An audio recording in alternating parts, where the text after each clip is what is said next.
So the practical one, which is about finding the acceleration due to gravity or free fall method, how we can find the acceleration of a free fall or value of the g.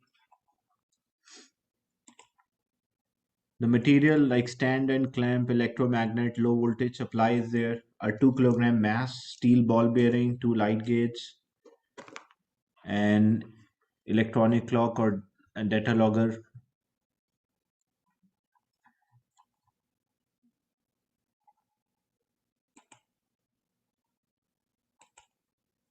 So this is the experimental setup. As you can see how it works.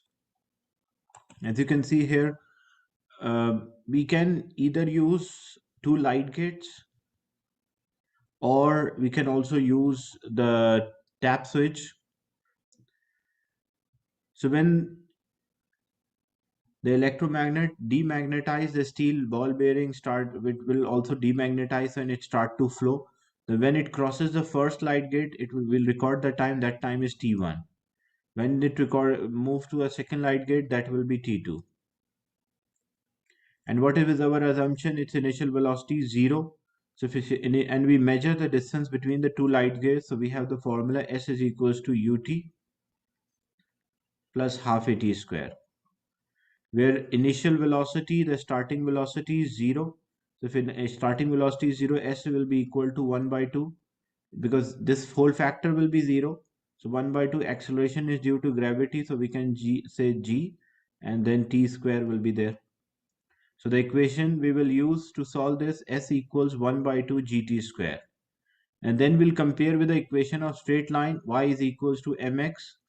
So on y-axis, if we sketch the displacement, the distance between the two light gates, or distance the ball travel when it is moving between the light gates.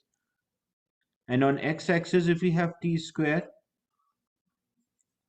so if there is t square on x-axis, what will be the gradient of this graph whenever we sketch a graph between s and t square? So the gradient is equivalent to half 1 by 2g, or if we need a gravity, so it will be equal to 2g. So this is how we can work out the acceleration due to gravity for a falling object between the two light gates.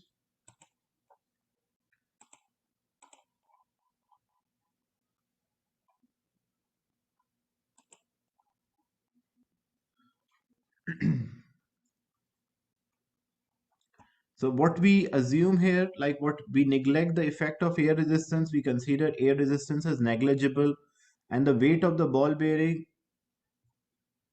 which is the main reason is that because the size or the weight of a ball bearing which we are using, and using a light gate could be advantage.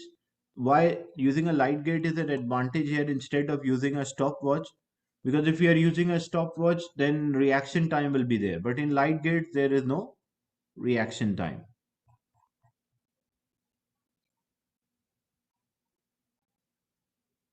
Is it clear, the first experiment?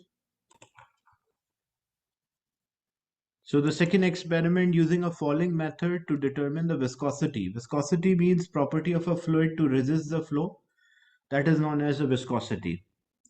So how we can work out, or how we can find the viscosity of a liquid?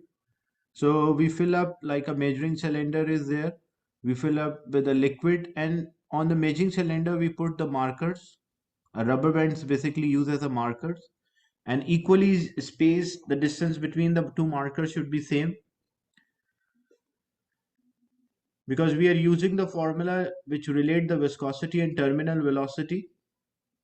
Because when the object does not experience any resultant force, that time it will move with a constant speed. Or we can also say, as it's a falling object, the weight which is acting downward, upthrust acting upward, and the viscous drag or the drag force which is also acting upward. So when all the forces are balanced, the object will continue to move with a constant speed or the terminal speed.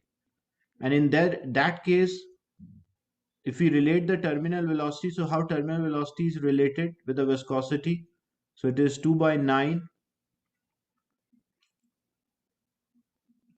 here is viscosity eta, r squared g, and the difference of the densities. Density of object minus density of the fluid. This is a formula which relate the terminal velocity and viscosity. All the other parameters are constant, where r is a radius of a ball bearing. So we can work out using a micrometer. First, we'll determine the diameter of the ball bearing, and from diameter, we'll determine the radius. So we'll have the radius. Gravity G is constant. The density, because every material is having a fixed density, so these are all the constants. So the only parameters which can change, either a viscosity can change or a terminal velocity. So if we want to find the viscosity of a liquid, like we want N, so we modify this formula that viscosity, basically that is eta, equal to 2r square difference, 2r square g, difference of the density of the two medium, density of object and density of fluid, divided by 9 and V.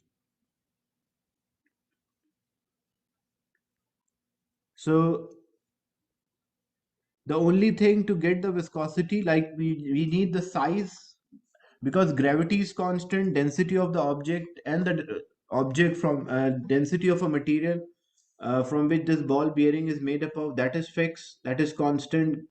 Density of the fluid also constant. So we have to determine only r, and we have to determine v. How we can determine r? We'll make using a micrometer or a vernier caliper. We'll find the diameter, and diameter divided by 2 will get the radius. And how to get the terminal velocity? So to know the terminal velocity,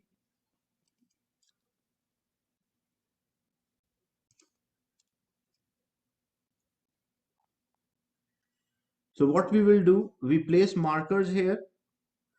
Why we did not place marker at the top of this measuring cylinder? Because the moment we drop the ball bearing, it will not reach the terminal velocity. It will take some time to reach the terminal velocity until all the forces are balanced. That's why the rubber bands are placed, the markers are placed at the bottom near the base, and they are equally spaced. So how to know, how to identify whether it reaches the terminal velocity? So we'll measure a time to fall from one marker to another. So distance divided by time will get the speed. And same thing from moving from marker 2 to marker 3, the distance divided by time, we will get the velocity. So, and we'll take an average.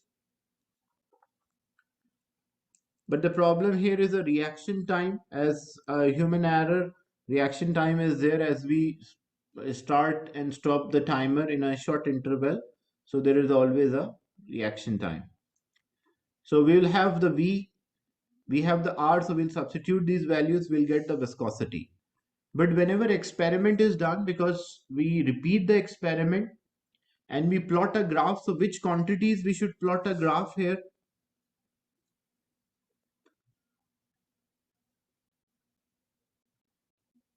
So if we use this equation,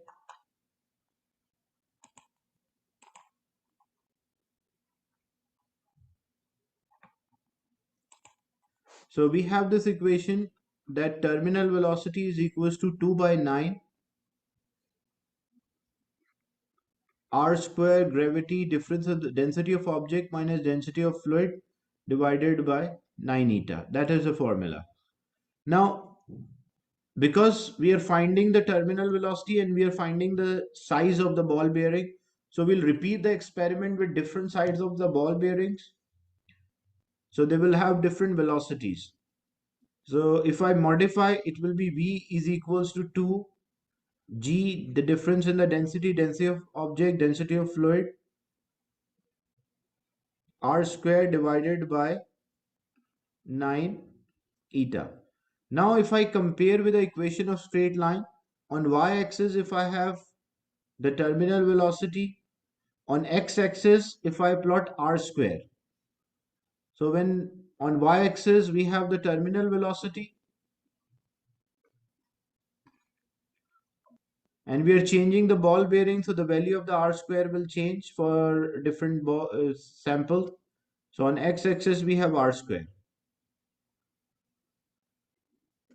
So it will be a straight line because all the constants are involved. Even the viscosity of an object is also constant.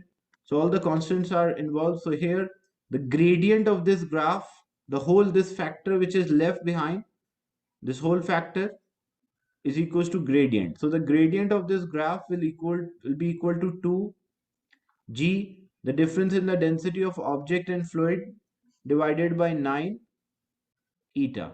And if we need eta, the viscosity, so that is equals to 2g, the difference in the density of object minus fluid, divided by 9 into the gradient. So this formula we will use to work out the viscosity of this fluid.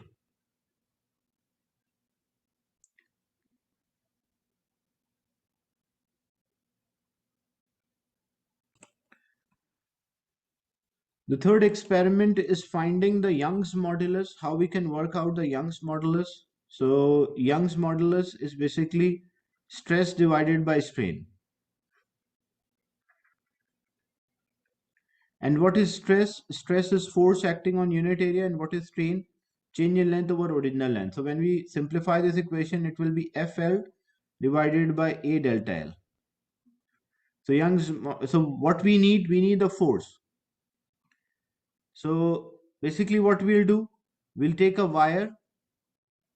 One end of the wire is fixed and the other end is passing over the pulley, and we attach a load. So what load we attach, that is equals to the force applied. So that is the force applied. Then we'll place a marker on the wire, like example, or we can just place a mark here anywhere. That is the length which we are using. Example, we place a tape here or the marker at position A, and we measure the length before the part which we are using before attaching any load. We measure the length, that length is called L. But the moment so we'll get the length, you'll need a meter rule or a meter scale. What about area of cross section of wire? So before the wire is placed between in the setup, so we'll determine the area of the cross section of the wire. How to determine the area of cross section of wire? So we'll first find diameter. Same way, we'll first find a diameter, and using a diameter, half of diameter, we'll get the radius, and area of a cross section of wire is pi r square. So using A equal pi r square, we'll get the area. What about the change in length delta? Because the only factors, L will remain constant, like that is the original length, and area also we assume it does not change. Practically, area of cross section of wire will change as you are stretching a wire, but we assume areas remain constant. So the only two factors which will change is the force which we are adding, the load which we are adding, and how much the wire increases the length or how much the wire changes the length. So what is delta L? Delta L is always how much the marker has moved. So we measure the initial position, then the moment we add a load, there will be a new position, like the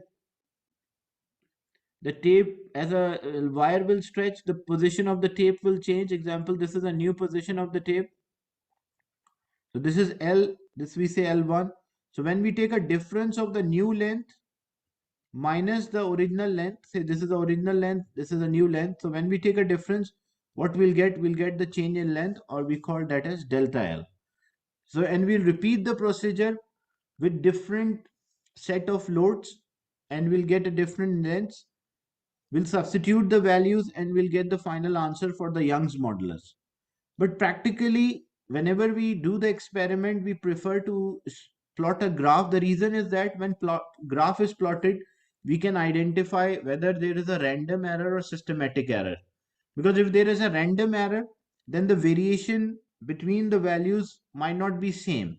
If it is a systematic error, every time you will get a same difference from your value to the standard value. So what we can do, we can sketch a graph here.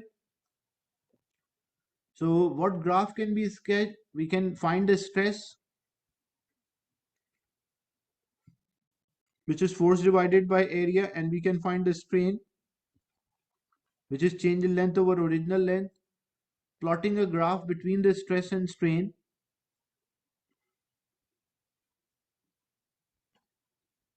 So on y-axis we have stress, and x-axis we have strain. So when we sketch a graph between them, the slope, what it represents the Young's modulus, which is equals to stress divided by strain.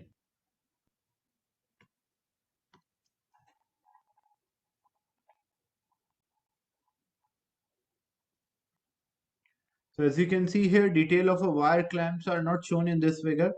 So we have the test wire, the original wire is there, like this is a comparison wire compared to this wire, how much it has changed, the length has changed. So using that we can work out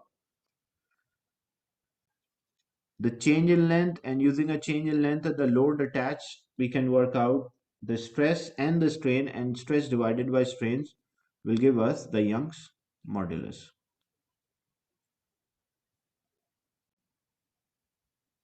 So the graph will between the force and extension, it will be a straight line. Or we can also use this method like horizontal wire, as you can see. So what we did here, we fixed the wire. The first one was a vertical, but the second one is wire is horizontal, and then pulley is used just to clamp the weight. So this is a test wire.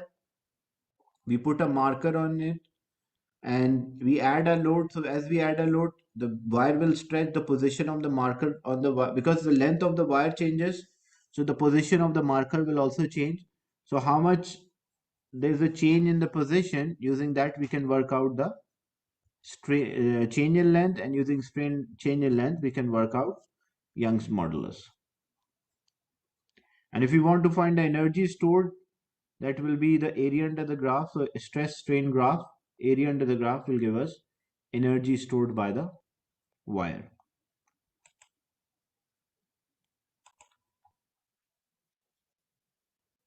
Then the next one is determine the speed of sound in air using a two-beam oscilloscope, a signal generator, speaker, and a microphone.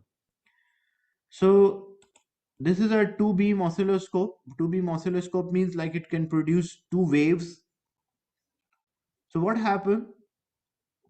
We have a speaker here, and this is a signal generator.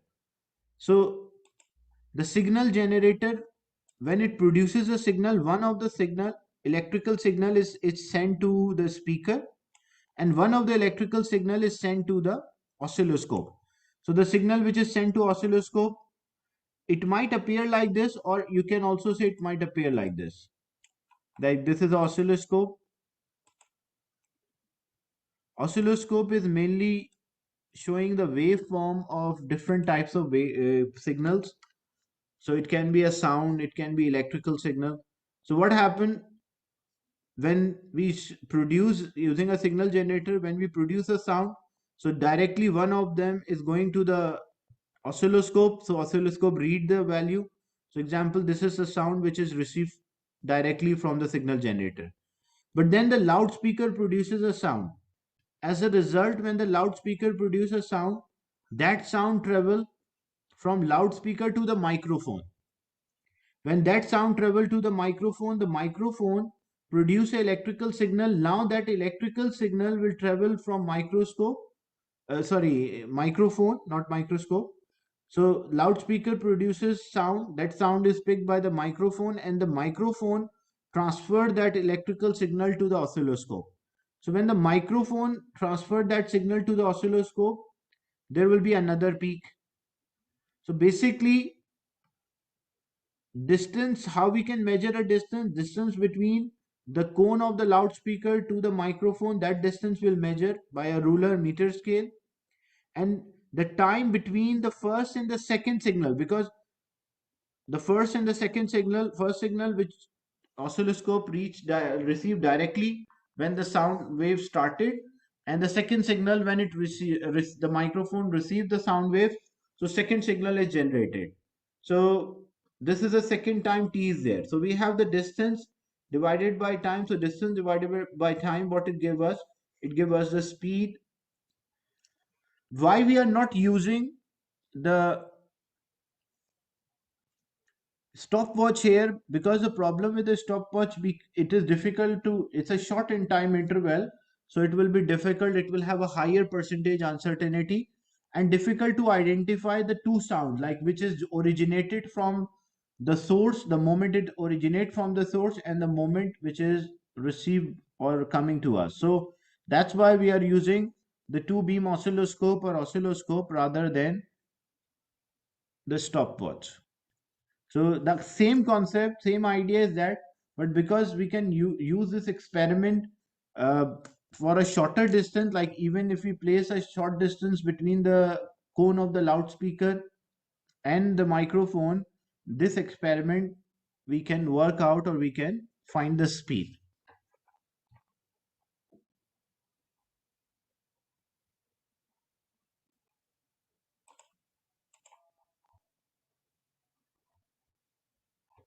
Is it clear? Experiment to find speed of sound in air by using a two beam oscilloscope.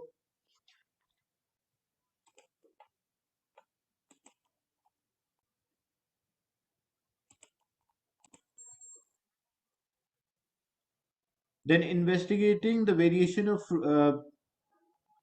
frequency of a stationary wave or a standing wave on a string with a length, tension, and mass per unit length. So if we want to find how the length, the mass per unit length, or the tension can affect the frequency. So this is an experimental setup. Here we have a vibration generator, basically vibration generator. A wire is, and this is a wire which is we fix from here, and then this wire is passing, like we fix from this part, and then we are passing through the passing around the pulley, and then the weight is attached. The main purpose of the weight, because using this weight we can find how much force or a tension is there in the wire, as we are finding the effect of tension, the length, or the mass per unit length, which is also known as the thickness of a wire, on the frequency.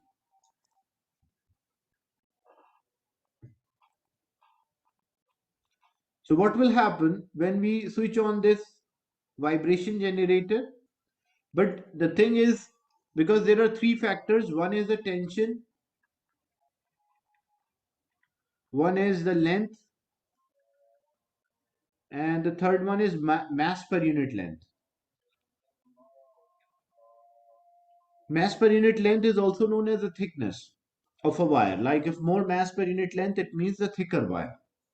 So we will keep, because there are three parameters which can be changed, so we cannot change all of them altogether. We have to keep two of them constant and change one. Example, first we are finding the effect of tension. So if you are finding the effect of tension, the length and the mass per unit length will remain constant. We won't change. So what we will do, how to change the tension? First, like example, the length is fixed, maybe say 30 centimeter or 40 centimeter wire is there, and here the load which we attach, that is a force or tension. So when we switch on, the wire will start to vibrate. As it will vibrate, we will measure what tension, where what load is applied, like it will be in gram, but we'll convert into kilogram. And then what about the tension here? What about the frequency? How to work out the frequency? So we have the formula. So we have the formula V is equals to F lambda, where V is the speed of wave in a string, that is constant. What about wavelength lambda? Because it is producing one loop, or depending on how many loops are produced, but we assume example if it was producing one loop. It depends on how many, it can produce multiple loops. So example, if it is producing one loop, what is the length of one loop? The distance between the two successive nodes from one node to another. It might produce a pattern like this. So then it means it will have node. So there are multiple possibilities are there. So this is the minimum possible way it can vibrate, in which there are two nodes at the end. So when two nodes are at the end, so it means the length is distance between the two successive nodes is lambda by 2. So we can say length or L is equals to lambda by 2, or we can say lambda is equals to 2L. So in place of lambda, we'll write 2L, or V divided by 2L will be equal to F. So V is the speed, L is the length, so we'll find the frequency,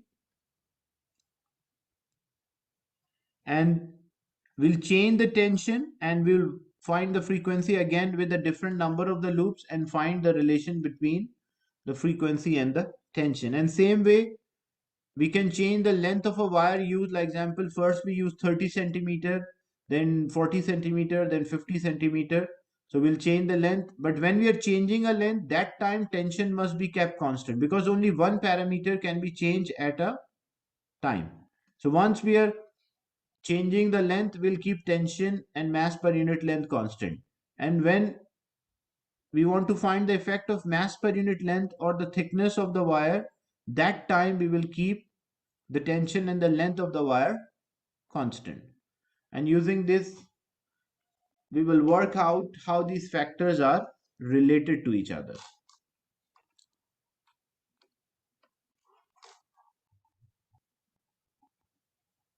This is all about the whole procedure is there, how we should carry out.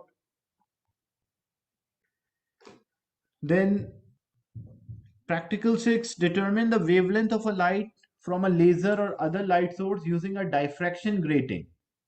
What is a diffraction grating? Diffraction grating means when you have an object with multiple slits on it, we call that as a diffraction grating.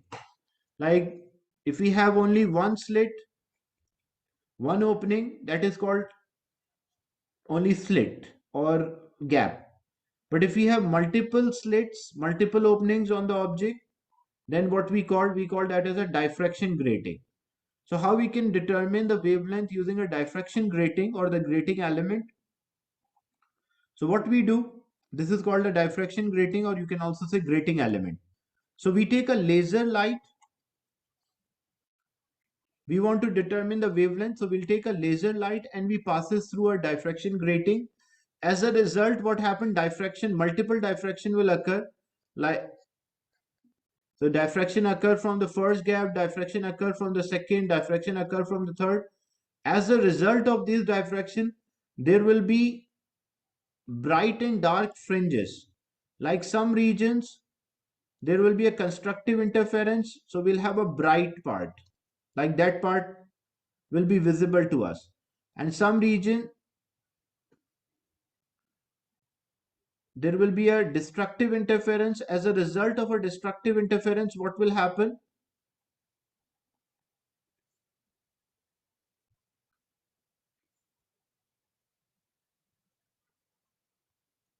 So constructive and destructive interference due to the in phase and anti phase, when crest join with crest or trough join with a trough, will have a constructive interference, otherwise destructive. So here always the center will have a constructive interference, then destructive, they cancel out the effect of each other, then constructive. And this is called N1, means like first order image. Means first order image means always center will be constructive, then the next construct there will be destructive, and then next constructive is known as the first order. Then after constructive there will be a destructive interference, and there will be again constructive, which is called second order. And below also, below the center, because center is always constructive, as the path difference is zero, both the rays which are intersecting here cover the same distance, that's why always constructive. Then below the central maxima there will be destructive, and then the first constructive will come, so we call that as first order image. And then after constructive there will be a destructive, and then there will be constructive again. So this will always be a pattern which we'll observe. D is the distance from the grating element to the screen, and H1 and H2 are the distance from the center to the first order, like from first order or second order. If we are taking distance from center to the first order image, that we call h1. If we take a distance from center to the second order image, we call that as h2. And the angle which the straight from angle from the horizontal line to that region, that is called, for if the first order it's called theta 1, the second order it is called theta 2. Same thing with the first order, it is called theta 1, and the second order it is called theta 2. So what is the formula which we will use? So the formula is d sine theta equals to n lambda. Here you can see this is a formula. N lambda is equals to d sine theta.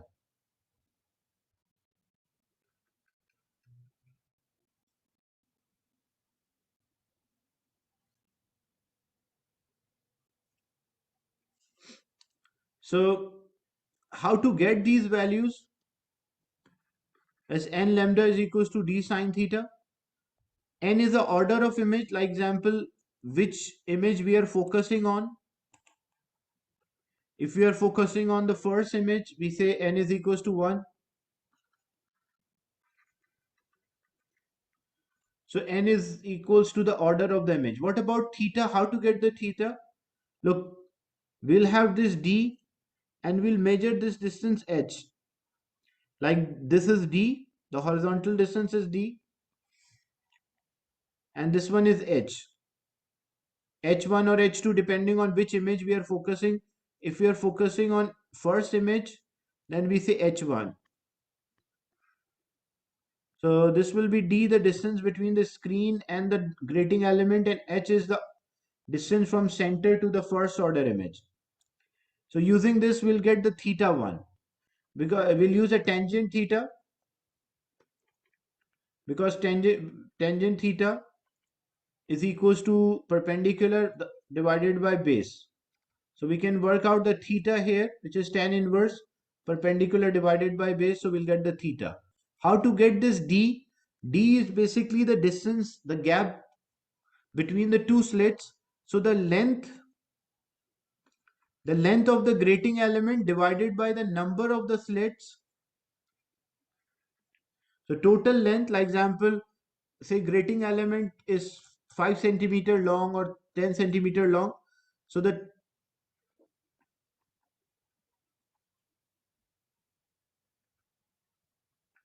length of this grating element divided by number of the slits, how many slits are there? So we'll get the distance between the two slits. The distance between the two slits is d. So we'll have d, theta is there, n is there, so we can work out the wavelength. Is it clear how we can work out the wavelength of laser by using this grating element?